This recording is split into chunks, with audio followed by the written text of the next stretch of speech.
Hi sweeties, how are you doing? Welcome to Simnaya. If this is your first time of coming across this channel, sweetheart, kindly smash the subscribe button, turn on the notification so you get notified each time I upload, and please give this video a thumb up. I appreciate you all. Thank you so much for supporting my backup channel. It really means a lot to me. I am grateful. So today we'll be talking about a comment a white woman dropped on a black man's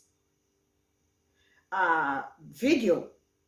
And she said that Jim Crow was not nationwide, right? Why are you acting like only black people were fighting?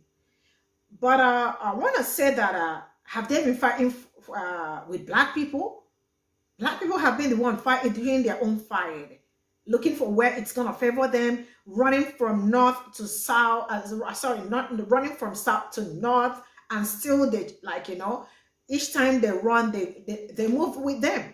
So they have not been fighting with black people. Black people have been the one doing their own thing, running their own race, because that is what that is what it's like, right? They have been on their lane, doing their thing, running their thing, looking for a way to better themselves, and looking for a way where things are gonna favor them.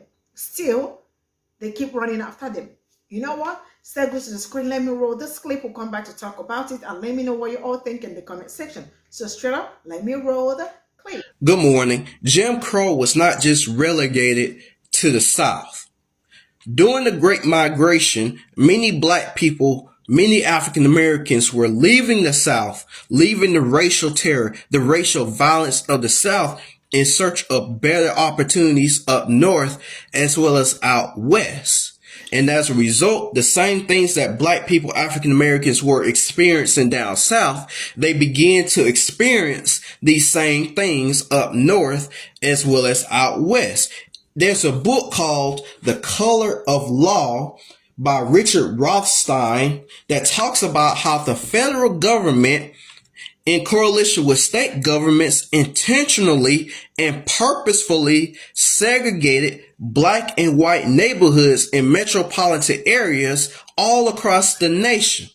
Now, this is where we're going to get housing discrimination from, redlining from, zoning practices from, in which you had the green zone, in which a majority of white people lived, and these zones were labeled as safe. So banks invested in these zones, and then you had yellow zones, which were labeled not as safe as the green zone, but banks still invested in these zones, and then you had the red zones, in which the majority of African Americans lived, and banks did not invest in these areas because they were labeled as unsafe, and they became run down as a result. Now, we can also say, in addition to that, that many black neighborhoods, African American neighborhoods, have been built by power plants or near power plants, and as a result, the atmosphere around these neighborhoods have become contaminated,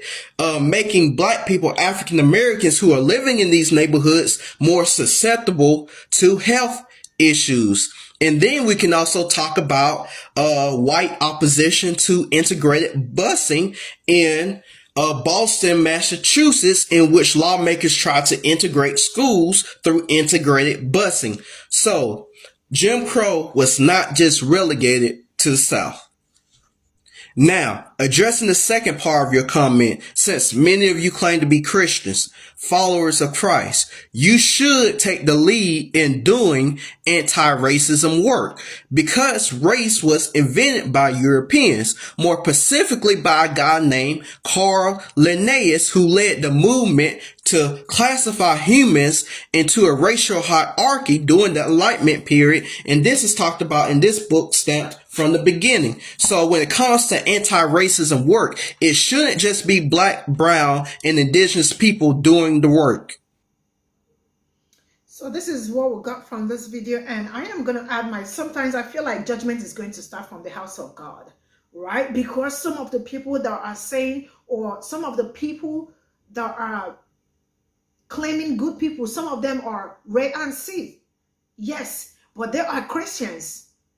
They go to church, they worship, and I feel like if you are a pastor and you don't teach about racism, You don't talk to your congregation about racism. Trust me, you have not even started this the heavenly race. This is how I feel, because most of the people that are Ray and Sis are all Christians. Are they not? So she is she not? Because she dropped another comment that made us believe that she is a Christian, and she got that, like, she got the nerves to come out to drop this kind of comment saying that it's nationwide. Black people are not the one, only with the ones fighting. Have I seen where you all have helped us to black people to help black people to fight what they are going through? Have I seen you people coming out to, like, be on the forefront to talk about, like, to say what is going on, what they are doing to black people are not nice, or they are not doing great things to them? Have we seen you people? The redlining, the housing, the healthcare, and all that. Is that all I'm gonna talk about? See, really, you see this, Ray and see, I don't know, but there is a very long way to go. It's a very long way. And sometimes each time I sit down and think about it, and I feel so sad for my people, because they are at the receiving end. Yes, from the onset to this very moment, they are still at the receiving end. And they think it's okay because they are not at the receiving end. The table has not turned, but I feel that the table is absolutely going to turn someday.